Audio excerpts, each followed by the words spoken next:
Et je crois que nous sommes déjà tous bénis. Amen. Et nous sommes éternels de pardon.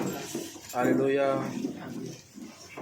Ce matin, je bénis l'Éternel pour le privilège que tu m'as accordé d'être encore au-devant de vous. Que nous puissions partager, échanger ce dont il nous a donné ce matin. Amen. Moi, je ne suis que un vase. Et je prie le Saint-Esprit qui prend la parole, qui l'utilise, qui me touche, qui entre en moi et qui met les mots dans ma bouche. Amen. Père éternel, mon Dieu, mon roi, je te bénis, je te rends grâce, je te dis merci pour ce partage, pour cette parole que tu as mis en moi au travers du Saint-Esprit. Merci Saint-Esprit pour ces mots et ces paroles que tu permettras que je puisse sortir. Non pas par moi-même, mais par toi, au nom de Jésus. Amen. Nous allons ouvrir nos livres, pardon, dans le livre de Néhémie, chapitre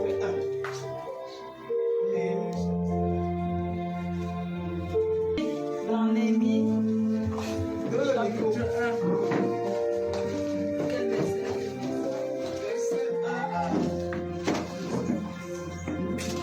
Néhémie chapitre 1, je lis à partir du verset 1. Parole de Néhémie au mois de Kislev, la 20e année, comme j'étais à Suse, dans la capitale. Anani, l'un de mes frères, et quelques hommes arrivèrent de Juda. Je les questionnai au sujet des Juifs réchappés qui étaient restés de la captivité et au sujet de Jérusalem. Ils me répondirent, ceux qui sont restés de la captivité sont là dans la province, au comble du malheur et de l'opprobre contre toi, car moi, de la maison de mon père, nous avons péché, nous t'avons offensé, et nous n'avons point observé les commandements, les lois et les ordonnances que tu prescrivis.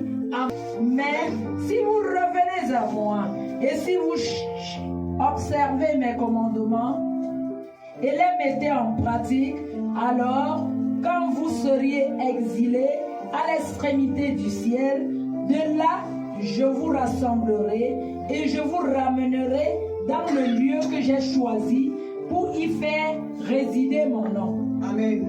Amen. Gloire à Jésus. Amen. Mon Père, que ce matin, la prière d'intercession. Amen. Parce que ici, Néhémie intercède pour le peuple qui était en captivité. Amen. Intercéder, ici c'est quoi? Prière d'intercession, c'est quoi? Pour moi, prière d'intercession, c'est prier pour les autres. C'est porter le fardeau des autres. C'est être des sentinelles pour les autres. Nous, comme Néhémie, nous sommes des enfants de Dieu. Nous sommes des chrétiens. Nous ne devons pas nous comporter comme des païens. Nous ne devons pas seulement nous regarder, mais nous devons aussi regarder aux autres, porter les autres dans la prière. Amen. Pas seulement les autres, porter même la nation, porter nos familles, porter nos entourages dans l'intercession, Amen. dans les prières. Si la nation camerounaise n'avait pas de paix, s'il n'y avait pas des sentinelles, parce que dans un pays, il y a des sentinelles dans les frontières. Les sentinelles sont les qui? Les sentinelles sont les gens qui veillent à ce qu'il y ait la sécurité, qui veillent à ce qu'il y ait de l'ordre, qu'il y a de la paix dans le pays. Là, ce sont les sentinelles. Et c'est également ainsi que nous devons être. Sentinelles, nous devons être des sentinelles dans nos maisons, dans le ministère et partout où nous nous trouvons. Et pour être des sentinelles, c'est quoi? Nous devons beaucoup prier. Envie de la prière et que nos prières soient efficaces, nous devons plutôt beaucoup méditer la parole de Dieu. Envie de méditer la parole de Dieu, nous devons mettre la foi en exercice. Parce que si tu n'as pas la foi, tu peux beau prier, mais les prières ne montent pas. Tu peux beau prier, la situation ne change pas. Tu peux beau prier, mais rien ne change. Mais lorsque il y a la foi, associé à l'intercession, il y a la foi, les situations changent. Je veux que ce matin, nous chrétiens, nous sachions quel est notre rôle. Est-ce que notre rôle, c'est seulement de prier pour nous?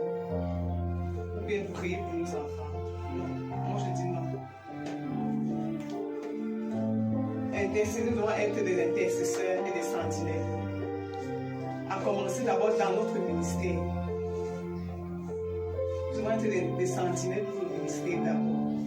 Parce que quand un ministère est quelque part, dans un quartier, je prends le cas d'ici là, beaucoup de nos ennemis, quand je parle d'ennemis, c'est les forces du mal, vont se lever pour empêcher que la lumière brille. Le voisinage, le quartier va vouloir que le quartier continue à rester dans les ténèbres, alors que nous sommes de la lumière. Et pour que cette lumière continue à briller, je prends le cas d'un feu. Lorsqu'on allume un feu, si tu n'actives pas le feu, elle va s'éteindre. Et pour que le feu ne s'éteigne pas, il faut tout le temps activer. Et pour activer le feu dans notre ministère, il faut des intercesseurs. Nous devons intercéder.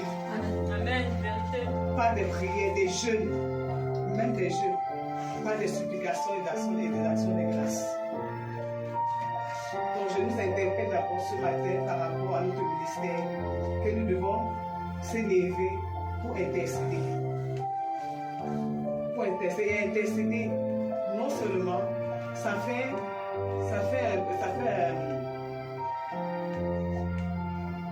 un petit repos pour notre papa, ça fait un petit repos pour le serviteur que l'Éternel a mis au devant de nous. Donc, nous devons être des intercesseurs d'abord pour le ministère, afin que la lumière qui a été allumée ici brille au point où même le voisinage vient dans cette lumière, il sort des ténèbres, il vient dans la lumière.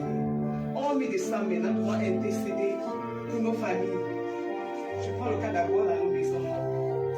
Nous devons intercéder pour nos enfants, nous devons intercéder pour nos époux, pour nos épouses, pour la vie scolaire, pour l'éducation, nous devons intercéder pour ça. Hormis de ça, nous devons intercéder aussi pour nos familles. Pour nos familles, dans la chair. Il y a des situations que nos familles vivent, que nos frères et sœurs dans la chair vivent. Et pour ce faire, c'est nous qui devons intercéder dans le secret. Nous devons prendre des jeux pour nos familles, pour nos frères et sœurs qui sont dans la souffrance, qui sont dans les difficultés, qui sont dans les pleurs, qui sont dans la crainte. Nous devons nous lever. Nous qui nous disons enfants de Dieu, nous devons se lever pour les situations qui menacent nos familles. Il y a le célibat qui menace les familles. Il y a la pauvreté qui menace nos familles. Il y a la stérilité qui menace nos familles. Combien de gens ici se sont levés pour prier, pour intercéder pour la situation qui menace la famille, qui menace ta famille. Ne soyons pas égoïstes, frères et sœurs. Puisque la Bible dit qu'il faut intercéder pour les autres. Il faut intercéder pour les autres. C'est en aidant, c'est en donnant, c'est en portant le fardeau des autres que le Seigneur se souvient de ton fardeau. Amen. Que l'Éternel se souvienne de ton fardeau. Et pour que l'Éternel se souvienne de ton fardeau, il faut se souvenir des fardeaux des autres. Il faut se souvenir des fardeaux des autres. De notre entourage, même de notre voisinage. Des fois, nos voisinages passent des situations. Et quand toi-même, toi, l'Esprit de Dieu en toi, le Seigneur t'éveille, que ce voisin ou bien cette voisine a des situations. À ce moment, lève-toi et intercède pour le voisin, pour la voisine. Pourquoi ne même pas en jeûnant? Même en jeûnant. Parce que Néhémie, s'il n'avait pas prié, il n'avait pas jeûné, le Seigneur n'allait pas se souvenir de son peuple. Mais parce que Néhémie a jeûné, il a prié, il a supplié l'Éternel et l'Éternel a agi. Si Néhémie a fait ça, ça veut dire que nous aussi devons faire cela. Nous devons être des sentinelles. Pour la nation camerounaise, nous devons être des sentinelles. Les sentinelles, eux, ce sont les gens en tenue qui font leur travail. Mais nous qui sommes chrétiens, est-ce que faisons nous aussi notre travail? Hein? Est-ce que faisons-nous notre travail dans la prière?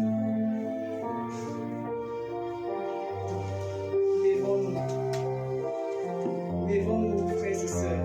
Soyons des intercesseurs. Soyons des vrais chrétiens. Ne soyons pas seulement égoïstes. Ne soyons pas égoïstes. Ne nous regardons pas, mais portons plutôt le fardeau des autres. Lorsque tu vas porter le fardeau de l'autre, le Seigneur fait pour toi. Le Seigneur travaille en secret pour toi. Regardons les situations qui se passent dans les villages. Même dans les villages, nous devons prier. Pour ce matin, frères et sœurs, je nous réveille, je nous exhorte à ce que nous soyons des vrais intercesseurs qui adorent Dieu en esprit et en vérité, qui adorent, qui prient en faisant des prières efficaces. Et pour faire des prières efficaces, c'est dans la méditation de la parole, c'est dans la foi, en ayant la foi en Dieu, en ayant la foi à Yahweh.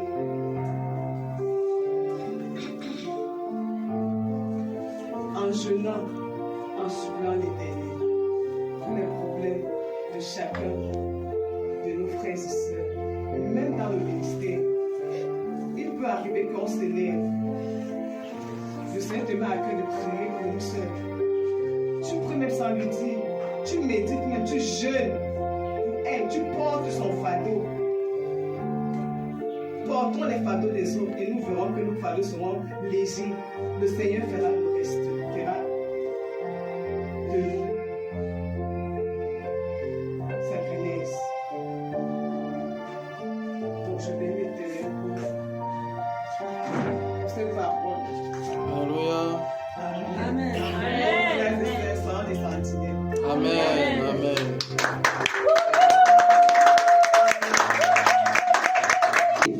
Vous aimez les uns les autres comme moi-même. L'offrande, Dieu va faire ceci, Dieu va faire cela. Ce sont des messages de distraction. Je veux qu'à partir d'aujourd'hui, tu comprennes une chose. Amen. La richesse que tu vois ne peut jamais s'obtenir au prix du jeûne ou de la prière. Est-ce que tu comprends ça? La richesse que tu vois, je le répète, tu ne dois jamais l'obtenir parce que tu as jeûné ou prié. Tu ne dois jamais l'obtenir parce que tu as apporté un sacrifice. Est-ce que tu comprends ça? Amen. Tu ne dois jamais l'obtenir parce que tu as offert l'offrande. Non. Tu vas l'obtenir parce que tu as fait alliance avec Dieu. L'alliance, Amen. ce n'est pas un problème de globalité. L'alliance que tu vois, c'est lié à la création. Quand Dieu a créé l'homme, est-ce qu'il a dit faisons créons, je crée, il a dit je crée les hommes, je crée les femmes. L'homme. Alléluia. Amen. C'est un problème d'individu. De la même manière que la nouvelle naissance. Alléluia. Amen. De la même manière que la nouvelle naissance est un pacte entre toi et Dieu. C'est la même chose avec la bénédiction. Amen. Est-ce que j'ai fait alliance avec l'Éternel? On n'a pas dit de faire alliance avec l'Éternel avec personne interposée. On n'a pas dit que l'alliance que tu fais avec ton Dieu dépend d'un prophète. On n'a pas dit que ça dépend d'un apôtre. On n'a pas dit que ça dépend d'un pasteur, d'un évangéliste, d'un docteur, d'un bishop ou d'un archibishop ou même du pape. Est-ce que tu comprends ça? Amen. L'alliance se fait avec Dieu dans le secret. Amen. Je veux que tu comprennes une chose. Les gens disent, ça me surprend même.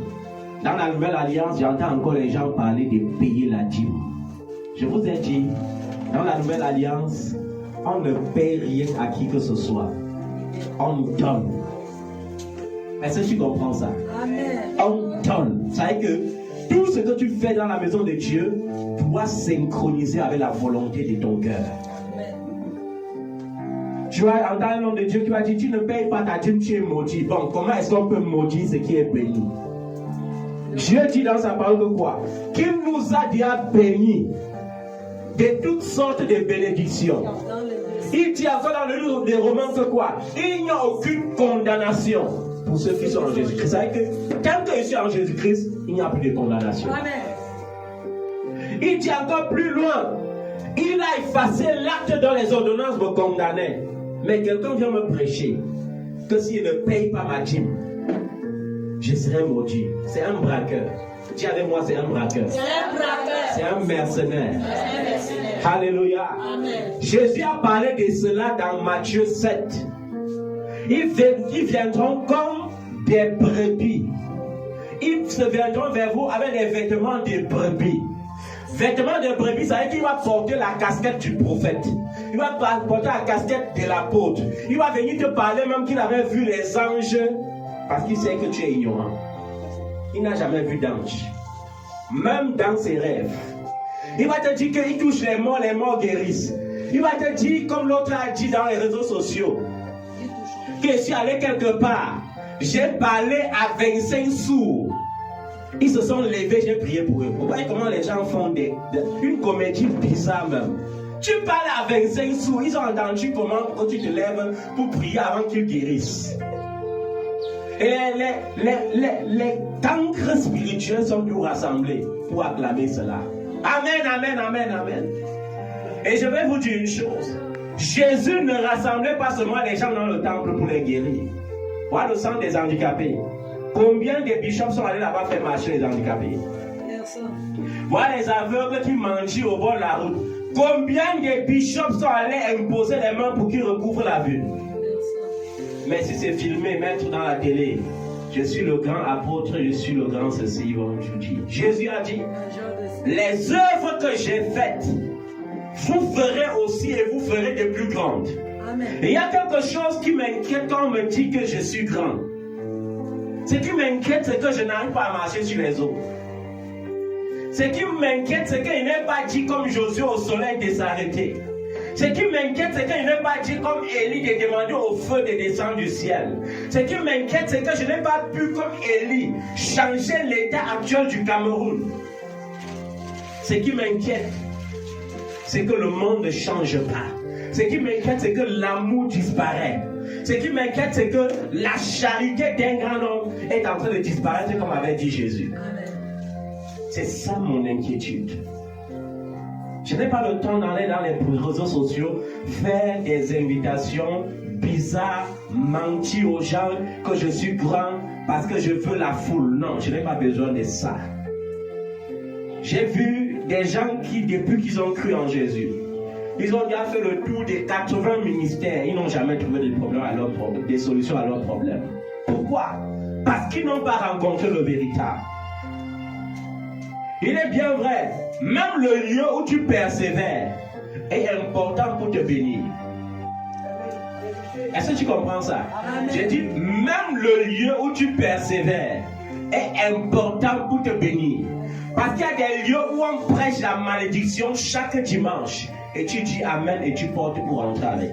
Déjà même, quand on te prêche toujours la dîme et les offrandes tous les jours, on est en train de maudire. Tu auras la croissance, peut-être dans tes affaires. Mais ton adoration ne sera jamais l'adoration qui va au Seigneur Jésus-Christ. Ton adoration, chaque dimanche, monte à Mammon. Un prophète pour prophétiser dans ta vie ou dans l'église n'a pas dit je peux prophétiser, je peux parler. Non. Ça sont des pactes. Est-ce que vous savez que dans les pactes, le diable ou Dieu a besoin de ton oui pour agir dans ta vie? C'est pourquoi on dit souvent, tu es en train de dormir, tu entends quelqu'un appeler ton nom. Pourquoi est-ce qu'il appelle ton nom? Parce qu'il veut que tu dises oui pour qu'il agisse. Et vous êtes là, les bandes de cancres spirituels. Laissez-moi vous insulter de la sorte. Parce que Dieu ne nous a pas appelés à être des cancres. Il nous a appelés à la connaissance. Ceux qui connaissent ne disent pas Amen à tous les esprits. Je connais des champions en Amen. Tu es une femme, Amen. Tu es un homme, Amen. Tu as les cheveux, Amen. Tu vois, ils sont toujours en train de dire Amen, Amen, sans même comprendre ce qu'ils veulent. Je veux te dire une chose. La Bible dit éprouver les esprits. Amen. C'est que pour dire Amen, je dois éprouver l'esprit qui me parle. Est-ce que ça vient de Dieu? Est-ce que ça vient de l'homme de Dieu? Est-ce que ça vient de sa pensée? Est-ce que ça vient d'un rituel qu'il a fait avec un arrière-Dieu que je ne connais pas? Est-ce que ça vient des eaux? Est-ce que ça vient de la forêt? Est-ce que ça vient du cimetière? Parce que l'église aujourd'hui est un centre dangereux. Il y a beaucoup de bishops qui sont des francs-maçons. Il y a beaucoup de bishops qui ont baptisé les esprits des eaux. Il y a beaucoup de bishops qui ont baptisé les esprits des morts. Ils critiquent les catholiques. Et je vais vous dire, le danger dans ça, c'est que même le faux prophète a le pouvoir de prêcher le retour de Jésus. C'est ça le danger. Le danger dans ça, c'est que même le faux prophète a le pouvoir de faire des miracles. Alléluia. Amen. C'est pourquoi Jésus dit, ils feront au milieu de vous des faux miracles. Vous savez que quoi? Ils vont multiplier des miracles. Ils vont faire comment? Ils vont multiplier. Ils vont même ressusciter les morts. Mais ne te fie pas à ça. Fie-toi au Saint-Esprit. Amen. Dis avec moi Saint-Esprit. Saint-Esprit. Saint-Esprit. Saint-Esprit. Mon seul enseignant. Mon seul enseignant. Mon seul conseiller. Mon seul Mon conseiller. seul guide. Mon seul Ma guide. seule lumière. Ma seule lumière. Mon seul professeur. Mon seul professeur. J'ai pitié des gens. Parce qu'aujourd'hui, dans les ministères, on les vend les mensonges à prix d'argent. C'est-à-dire qu'on te vend ce qui va t'amener en enfer. Tu achètes l'enfer avec ton argent. Dans les ministères aujourd'hui, qu'est-ce qu'on fait? Un homme de Dieu se lève, il crée un centre de théologie dans le ministère. Et il dit que tu vas payer 2000 € par an pour être enseigné pendant 5 ans. Après ça, il va verser l'huile sur ta tête. Tu vas devenir aussi un super escroc bandit comme lui. Vous allez continuer de s'aimer ces gens d'évangile dans le monde. C'est pourquoi il n'y a pas de réveil. Il n'y a pas de réveil, pourquoi? Parce qu'au travers des centres de théologie, on multiplie les bonbons pasteurs, on multiplie les mercenaires. Leur message n'est centré que tu vas s'aimer, tu vas s'aimer, tu vas s'aimer. J'ai entendu un autre dans les réseaux sociaux dire, parce qu'il est en France, les bandits comme ça, qui partent en France, ils se cachent derrière l'église pour ne même pas payer les impôts. Et non seulement ils ne payent pas les impôts, mais ils escroquent ceux qui payent les impôts.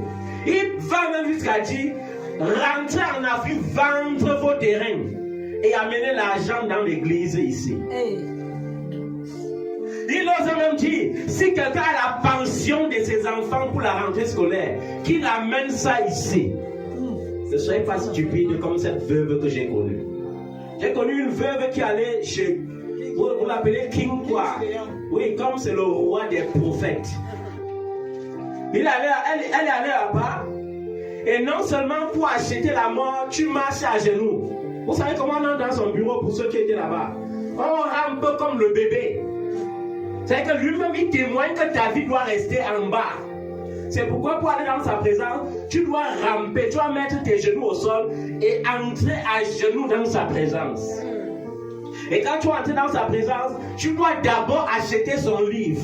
Même si ton enfant est dans le ventre, tu dois acheter pour le bébé avant qu'il ne naisse. Même si ton mari, il n'y a pas question de mari et femme. Vous allez tous acheter. Même si ta famille c'est 100 personnes, il faut acheter 100 livres. Les escrocs. Et il dit à cette veuve, Dieu me dit que, comme tu dis que tu as la pension de ton fils pour l'année prochaine là, pour la rentrée prochaine, apporte-moi ça ici. Parce qu'avant la rentrée, tu auras ça 10 fois. Vous voyez? L'envie de s'enrichir. C'est la cupidité qui pousse les enfants de Dieu dans ce genre d'évangile. Parce que chacun veut devenir riche. Or, vous ne comprenez même pas que le seul secret de la richesse, c'est l'humilité. Est-ce que tu es humble?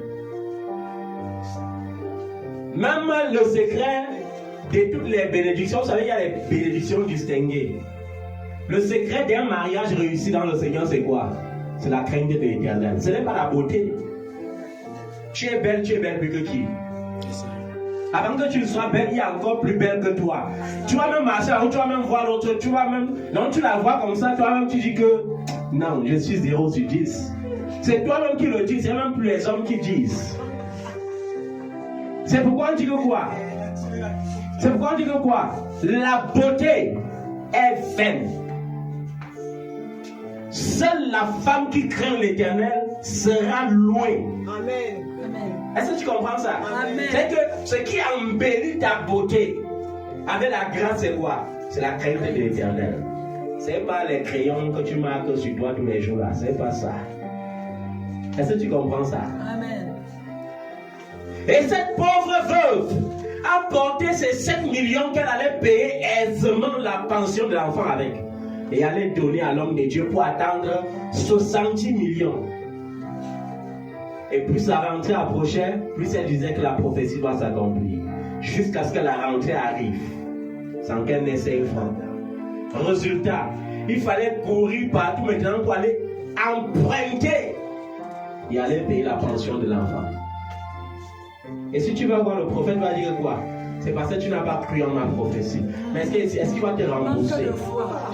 J'ai entendu l'autre dire, un enfant de Dieu m'a porté plainte que je vais lui rembourser ces 30 000 euros de dîmes qu'elle a versé dans mon ministère. Je lui ai dit, moi-même, je vais porter plainte à Dieu pour que tu me rembourses le nombre de fois que je t'ai béni. Oh là là là là, les escrocs comme ça. Ils ont la parole, on se cache.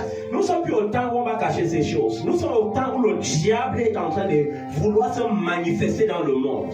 Et l'église ne doit plus rester renfermée. Est-ce que tu comprends ça? Renfermée dans l'esclavage de l'évangile démodé. Parce que j'appelle ça évangile démodé. Amen. Et c'est l'esprit d'ensorcellement. Vous avez vu Paul dire aux Galates qui vous a envoûté de la sorte. Qui vous a fait comment? Envoûté de la sorte. C'est-à-dire qu'il y a l'esprit d'envoûtement. On envoûte une foule. C'est pourquoi ils ont compris mal ce que c'est que l'église. Est-ce que l'église est un bâtiment? Non. Le mois de septembre, par la grâce de Dieu, je vais vous enseigner ce que c'est que l'église. Vous allez comprendre que l'église n'est même pas un bâtiment. C'est pourquoi ils ont formé des gens cancres comme eux, qui se rassemblent et qui pensent que l'église de Jésus-Christ s'est construit des salles qui dépassent les stades de football et donné avec les marbres. Et aujourd'hui, ce qui me plaît beaucoup, c'est qu'ils prêchent, ne vous conformez pas au siècle présent. Mais tout ce que le monde fait, ils trichent au nom de la modernisation. Les églises avaient les jeux de lumière. Oh, Seigneur. Les églises avaient quoi? Les jeux de lumière. Exactement comme dans les snack bars. Avec les mêmes pas de danse que dans les snack bars. Et on dit on danse pour Jésus. La danse de la prostitution, la danse de l'impudicité. Comme disait un homme de Dieu récemment, que la choriste est sur le pupitre, elle danse tellement elle a moulé son corps que ce n'est plus le son de la musique que le frère entend. C'est un rêve masqué que le frère développe étant dans l'église. Et les gens acclament. Et les gens acclament. Et nous, qui sommes-nous pour parler? Nous, on a combien de vues? Nous, on n'a pas les vues, nous, on a les anges. C'est pourquoi j'ai ri ici l'autre jour quand mon fils est tombé dans le piège de l'esprit de la foule. L'église n'est pas un endroit où je souhaite que les gens viennent s'entasser n'importe comment. C'est un endroit où je veux que les gens qui sont sauvés entrent. Amen.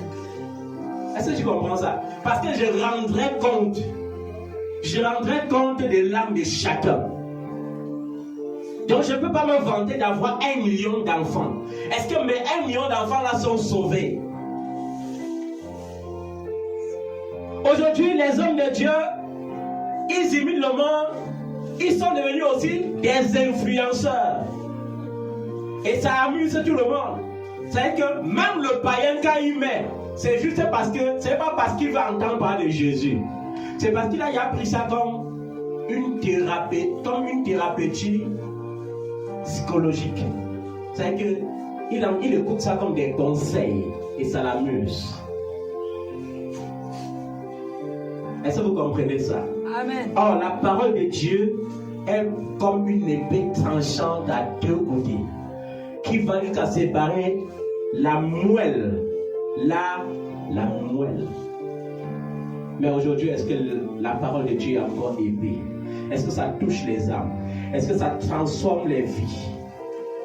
Aujourd'hui, on voit une personne dans l'église qui a fait 10 ans dans l'église. 10 ans, son comportement n'a pas changé. 10 ans, c'est le même qui était colérique hier. 10 ans, c'est le même qui était rancunier hier. 10 ans, c'est le même qui était jaloux hier. C'est comme le diable quand il veut détruire les bénédictions dans une famille. Quand il voit qu'une famille veut être déjà bénie, il fait comment? Il crée la division. Dans la division, il sème la rancune, il sème l'orgueil. Je vais vous dire une chose. Les seules valeurs qu'un enfant de Dieu doit rechercher, ce sont l'amour, l'humilité. L'amour et l'humilité.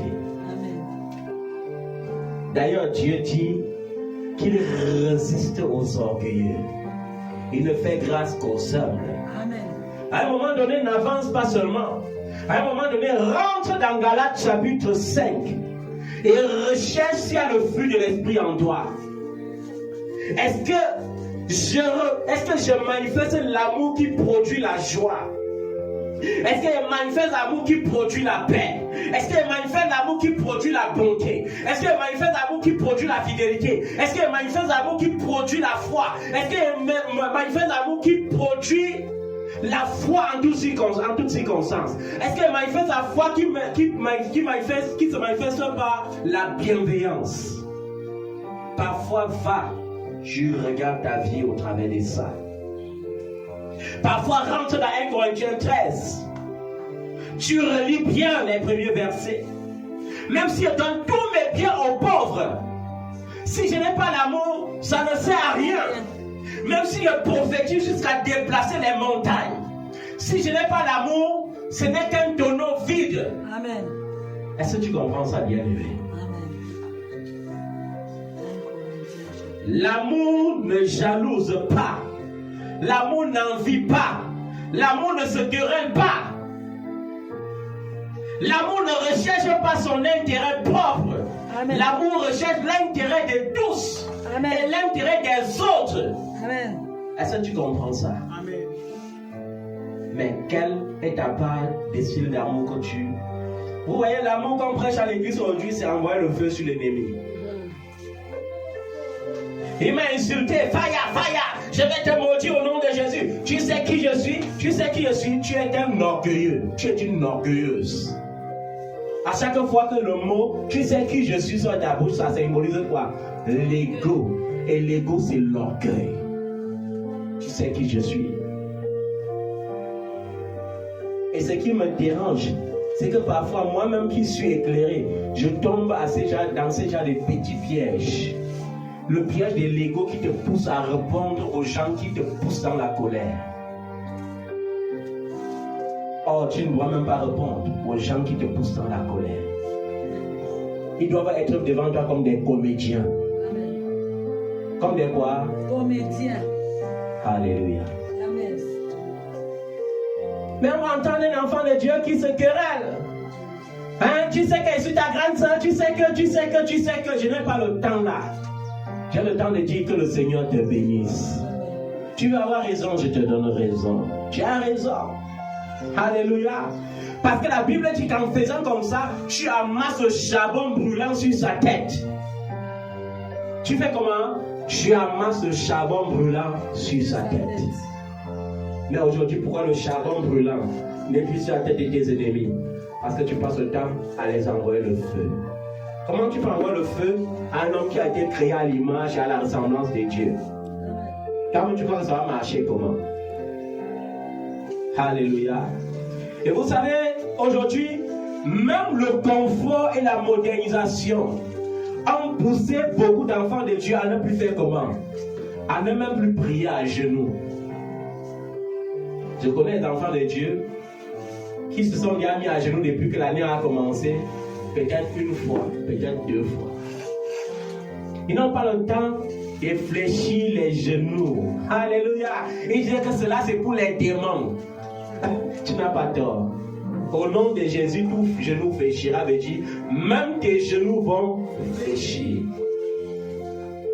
Alléluia. Amen. Est-ce que tu comprends ça, bien-aimé? Amen. Je n'ai plus rien à ajouter dans ce message ce matin. Mais je vais te rappeler une chose. Ne pars plus jamais dans une église donner la semence parce que tu attends la richesse. Non. La richesse, c'est une alliance. Ce n'est pas le jeûne, ce n'est pas la prière. Alléluia. Amen. Tu veux te marier?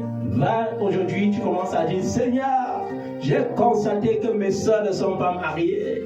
Seigneur, j'ai constaté que mes soeurs qui sont mariées souffrent dans leur mariage. Je prie que tu restaures l'amour dans leur mariage. Je prie que mes soeurs se marient. Je prie que mes frères se marient. Seigneur, j'ai remarqué qu'il y a la pauvreté dans ma famille. Seigneur, je prie parce que ta pauvreté m'a déjà affranchi de la pauvreté. Amen. Par conséquent, je prie que tu affranchis ma famille de la pauvreté. Alléluia. Et plus tu vas prier comme ça, plus tu vas voir comment tu es en train de prospérer. Amen. Et tu vas cesser d'être l'esclave des esclaves. Vous savez, ceux qui n'ont pas Jésus sont des esclaves. Mais ils te gouvernent parce que tu n'as pas compris le principe. Et ils ont compris leur principe. Leur principe, c'était de mépriser. Vous avez compris comment les enfants du diable sont sages. Ils savent qu'ils vont te mépriser. Dès qu'ils te méprisent, tu es déconnecté, tu es désorienté. Et au lieu de prier pour eux, tu commences à prier pour être comme eux. Tu commences à prier pour être plus grand qu'eux. Celui qui veut être le plus grand sera serviteur de tous. Amen. Amen. Est-ce que vous comprenez ça? Amen. Quand tu avances avec Jésus sans révélation, tu es perdu. Tu es comment? Perdu. Donc à partir d'aujourd'hui, il faut que tu comprennes que si tu veux être riche, si tu veux apporter ta dîme dans la maison du Seigneur, ça ne va pas être parce que papa ou bien parce que tu as lu dans la Bible que les 1/10 de tes revenus. Ça va être une alliance entre toi et ton Dieu. Ça va être quoi? Une alliance entre toi et ton Dieu. Amen. De cette façon, tu seras sûr d'être béni. Amen. Parce que s'il fallait même tenir compte des 1/10, c'est que Malachie 3 nous a tous maudits. Parce que dans Malachie 3, on dit que quoi? Que pourquoi vous me volez? Pourquoi J'ai dit le résumé, c'est pourquoi vous me volez. Me tromper veut dire me voler. Parce qu'on avait vu qu'il y avait les Israélites très techniciens. Très techniciens, comme on dit qu'il y a les ingénieurs du mal. Qui faisaient comment? Qui partaient déclarer seulement les 1/10 de ce qu'on connaît et de ce qu'on voit. Et ils oubliaient que Dieu voit dans le secret. Tu as dit emploi, mais l'emploi qu'on connaît, c'est l'emploi là que tu viens donner à l'église comme ta dîme. Les 9 autres emplois, tu dis que je vais m'enrichir avec. Or, le secret de la richesse, un autre secret manifeste de la richesse, c'est quoi? C'est de toujours donner. De toujours donner. Celui qui donne s'enrichit. Amen. Celui qui conserve s'appauvrit. Celui qui amène fait comment? J'aime les chrétiens qui font les prévisions du lendemain. Je suis en train de préparer l'avenir de mes enfants. Je suis en train de préparer l'avenir de mes enfants. C'est Dieu l'avenir de mes enfants. Ce n'est pas moi qui prépare. Est-ce que tu comprends ça? Comment tu vis mal parce que tu prépares l'avenir de tes enfants? Tu vis mal parce que tu prépares quoi? L'avenir de tes enfants. C'est que tu ne connais rien, tu es pauvre. Moi, je me réjouis à ce que le Seigneur me donne. Amen. Est-ce que tu comprends ça? Amen. Est-ce que tu es en train de prêcher que les comptes bancaires ne sont pas bien? Est-ce que tu es en train de prêcher que les comptes bancaires ne sont pas bien? Mais je suis en train de te prêcher la sagesse.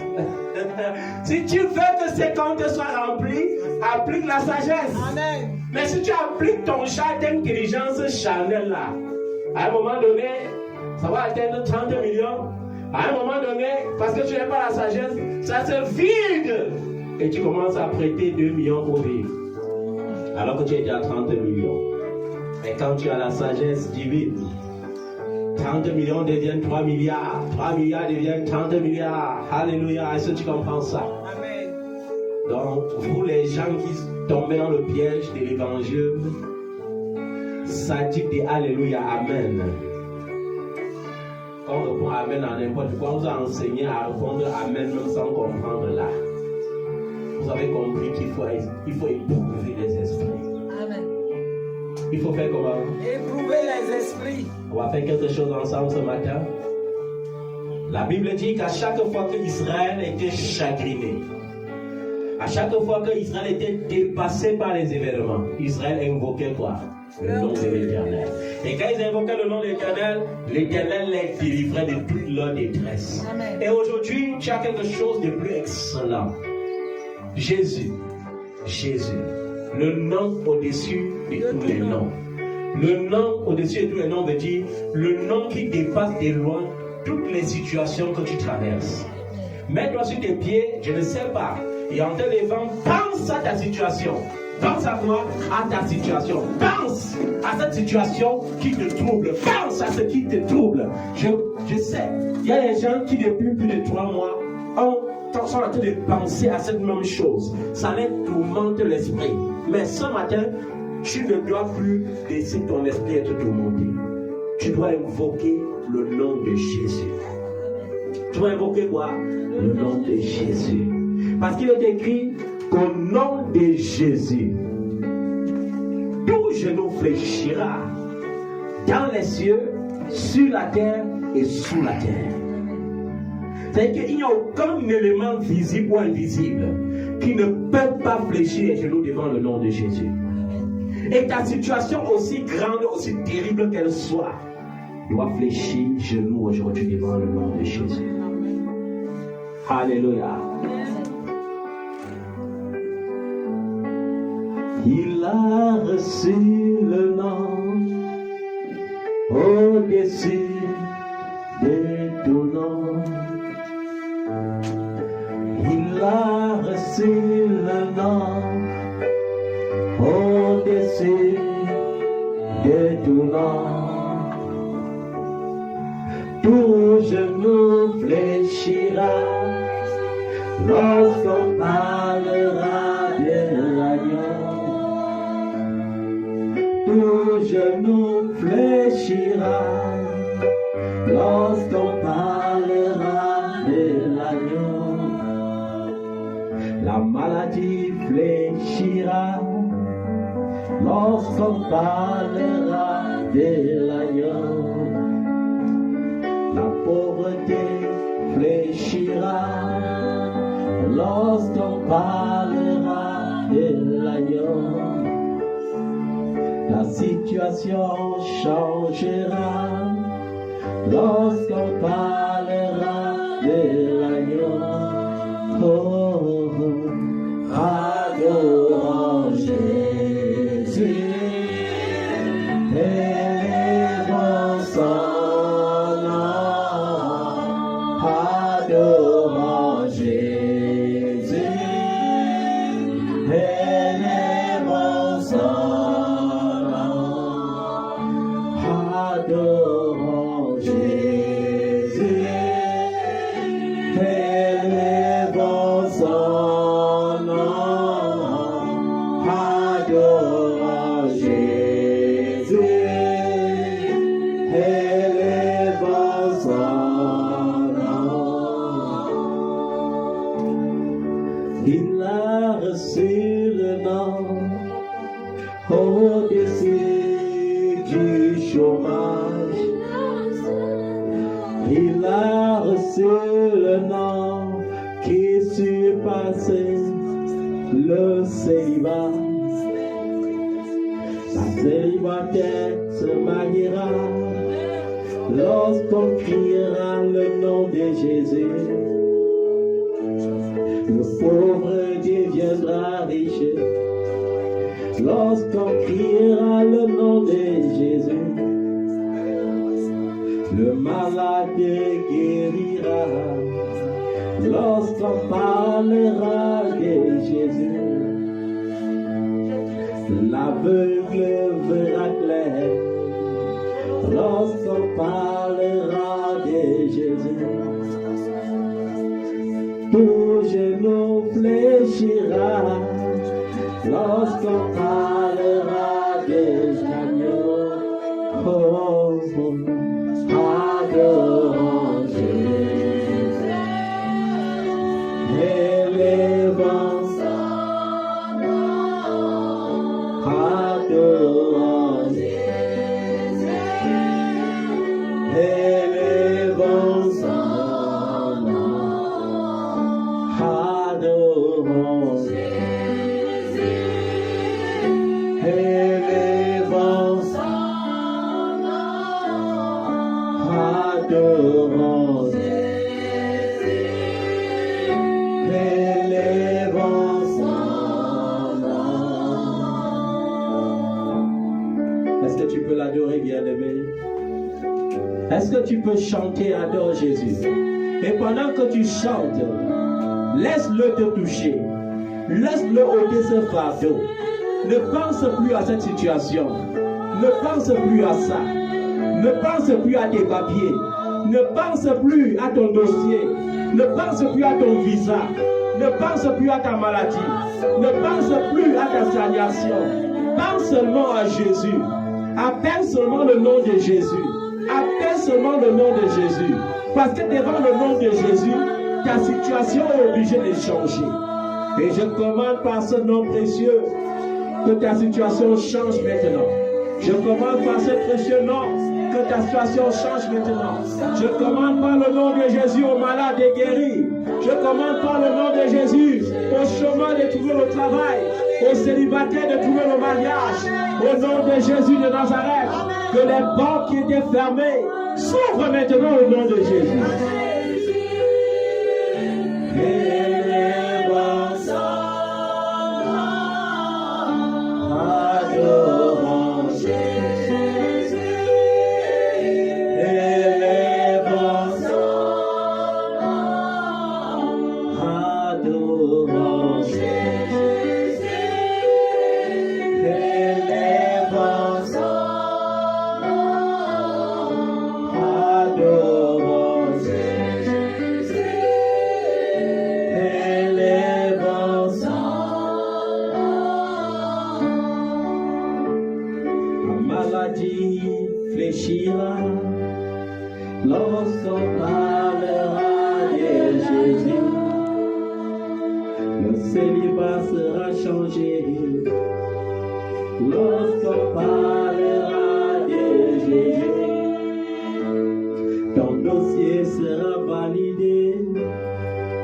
Lorsqu'on parlera de Jésus, oh, adorons Jésus, élevons son nom, adorons Jésus, élevons son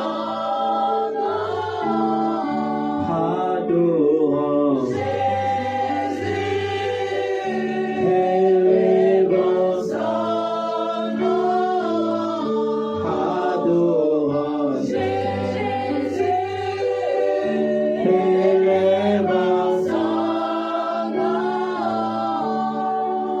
Alors il faut que tu comprennes que ce n'est plus le temps de s'inquiéter, ce n'est plus le temps de prier, ce n'est plus le temps de pleurer. Il a dit prier sans cesse. Il a dit déchargez-vous sur Dieu de tous vos soucis. Il prendra soin de vous au temps convenant. Ne pense plus à ce problème. Ne pense plus à cette situation. Laisse Jésus agir dans ta vie. Laisse-le agir ce matin. Il est hors de question que tu retournes chez toi le problème qui t'a mené ici ce matin. Il est hors de question que tu retournes avec la tristesse dans le cœur. Il est hors de question que tu retournes d'ici sans avoir ta joie restaurée. Il est hors de question que tu écoutes ce message et que ta vie ne soit pas transformée et bénie. Adorons Jésus, élevons son nom. Adorons Jésus, élevons son nom. Qu'importe la montagne, au nom de Jésus, que cette montagne soit ôtée devant toi. Qu'importe le blocage, au nom de Jésus, que ce blocage soit brisé. Qu'importe la résistance, au nom de Jésus, que cette muraille, comme la muraille de Jéricho, s'écroule maintenant. Au nom de Jésus, que ce géant soit renversé. Au nom de Jésus, que cet homme fort soit lié. Au nom de Jésus, que tes bénédictions soient libérées ce matin. Au nom de Jésus, que ta grâce soit restaurée ce matin. Qu'importe le péché que tu as commis, que la grâce de ce Dieu qui t'aime parle plus fort que ce péché. Et que l'Éternel te bénisse au-delà de tes attentes au nom de Jésus. Ne pense plus au rejet de Dieu. Il est impossible que le Seigneur, ton Dieu qui t'aime, te rejette. Il t'aime et il t'aimera toujours. Adorons Jésus.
Jésus.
Cette montagne est déjà tombée.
Vous savez donner des bonnes choses à vos enfants.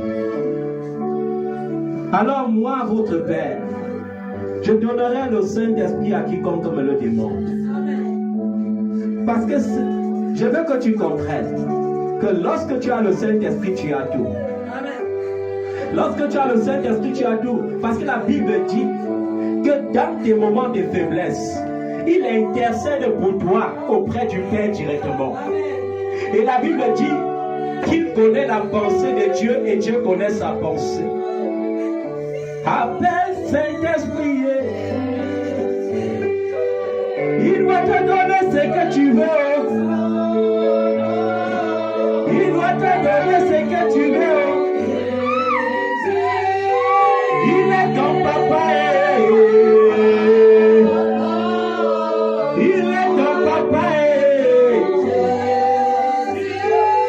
Il te visite ce matin. La baba se te la baba chèque. La baba sakata ya baba baba.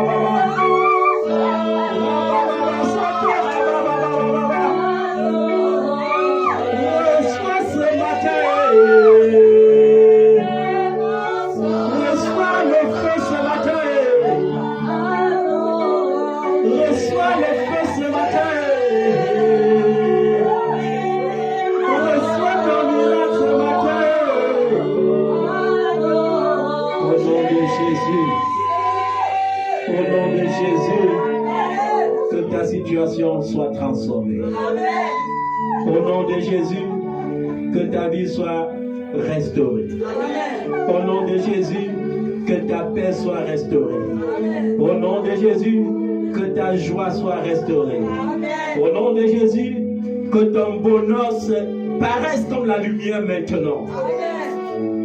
Que ta saison se manifeste. Que ton temps se manifeste. La Bible dit qu'il fait toutes choses en son temps. Nous sommes ses enfants et nous sommes dans son temps. Alors que ton temps se manifeste maintenant. Au nom de Jésus. Que ton temps se manifeste maintenant. Que ton temps de grâce se manifeste. Ton temps de grâce. Aussi longtemps que tu as été humilié, l'Éternel se souvient de toi maintenant. Il essuie les larmes de tes yeux. Il se souvient de toi maintenant. Il se lève pour que ton nom soit honoré. C'est Dieu qui avait relevé Joseph. Il est fidèle pour te relever ce matin. Il est fidèle pour te bénir ce matin. Alors contemple sa face. Contemple sa face. Contemple sa face. Et célèbre-le ce matin avec des cris de joie. Célèbre-le ce matin avec des cris de joie. Célèbre-le parce que c'est accompli. Célèbre-le avec des cris de joie. Célèbre-le avec des cris de joie. Oh, avec des cris de joie. En action de grâce à ton Dieu. Au nom de Jésus. Merci Seigneur. Merci Saint-Esprit de Dieu.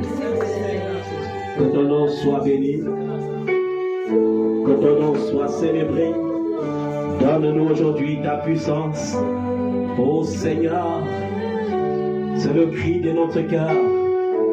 Accorde-nous encore ta puissance. C'est le cri de notre cœur. Oh, accorde la puissance dans notre vie de prière. Accorde ta puissance dans notre vie d'adoration. Accorde ta puissance dans notre vie de méditation. Et remplis-nous de ton amour par le Saint-Esprit. Remplis-nous de ton amour par le Saint-Esprit. Remplis-nous de ton amour par le Saint-Esprit. Remplis-nous, Seigneur, ne nous cache pas ta face. Père, ne nous rejette pas loin de ta face. Nous avons besoin de toi. Parce que tu es notre Père. Tu es notre Dieu. Tu es notre force. Tu es notre force, notre appui. Merci, Papa. Que ton nom soit élevé. Que ton nom soit béni. Merci pour les vies restaurées. Merci pour la joie restaurée. Merci pour la paix restaurée. Au nom de Jésus de Nazareth. Amen. Au nom de Jésus. Amen. Amen. Gloire à Jésus pour ce message.